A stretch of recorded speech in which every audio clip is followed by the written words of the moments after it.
So we're in Norm Williams' studio. And what we're going to look at right now is a maquette, which basically is generally the start. Is that not correct, Norm? Yes, it's a three-dimensional sketch is what it is. So it promotes an idea or gives somebody a visual to go with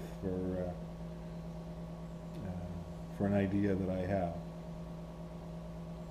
And this was something that it never got done, but in full size. But it was an idea I had for. Now, can you actually bypass this process in a project like the Burn Fund? Oh yeah, you can. I like to work direct because each piece of sculpture has kind of a life of its own. Yeah. And if you get too carried away with a set of drawings or a maquette or something like that, then it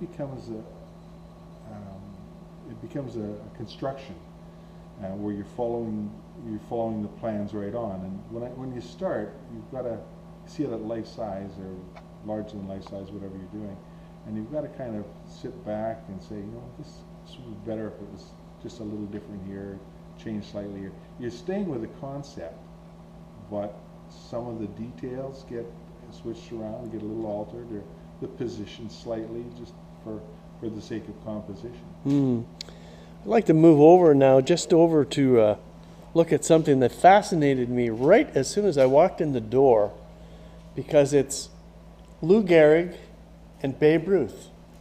And they're quite remarkable. Now, this project is basically at the point of suggestion and for a client, and to me they're remarkable. I just love the detail in them. Yeah, the idea. This is dropping down a little bit. The two of them will be one piece of sculpture, slightly closer together, maybe 6 inches closer together than they are now, and it's to be called pitching change. And the idea is that they're at the on-deck circle, waiting for the other team to change their picture and sharing the odd little story or lie between them. So you told me a little bit about the two of them and their shoes and the fact that they're different. Yeah, when you're doing something that's historical or memorial of any kind, you've got to be really exact, because there's an organization called SABRE, and it's for the Society of American Baseball History or something like that, and people there are absolutely fanatics about the details of something like this. So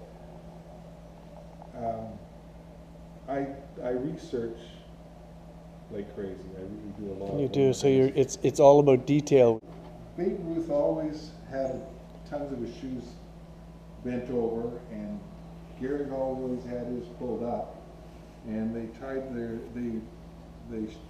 strung their shoes a little bit different. So just little things like that you kind of pick up on.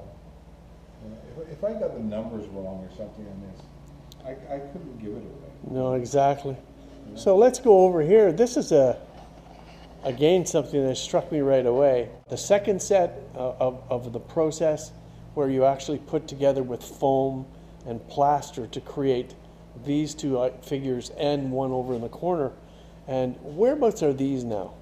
They're in Steveston, in front of the Gulf of Georgia cannery, which is now a museum. Wow.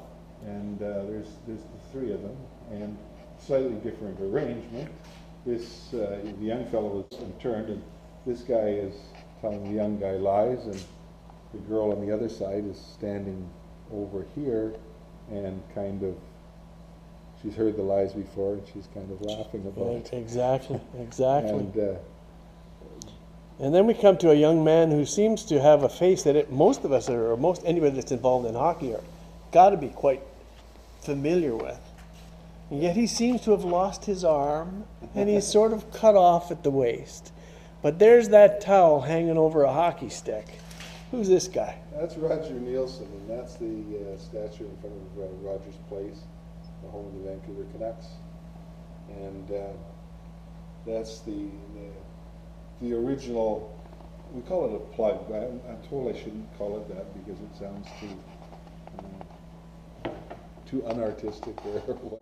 But it's, I make these with a bamboo. I start with a bamboo armature and bamboo and duct tape and lots of foam and then burlap wrapped in plaster, and then I just build it up with plaster and put a little on and carve a little off and put a little bit more on and carve a little bit more off and just keep on going until it's a long project. Yeah, it is. Then it's a series of mold making and foundry work. But it's, you know, the foundry uses natural gas for their forge, and they use silicone rubber for their molds, the first set of molds. The Greeks used gelatin for molds, and they used coke in their forges. Otherwise, the process is identical. So it hasn't changed in 300 years, and the Chinese did it 3,000 years, and apparently the Chinese did virtually the same thing a few thousand years before that. Well, thanks very much for the tour.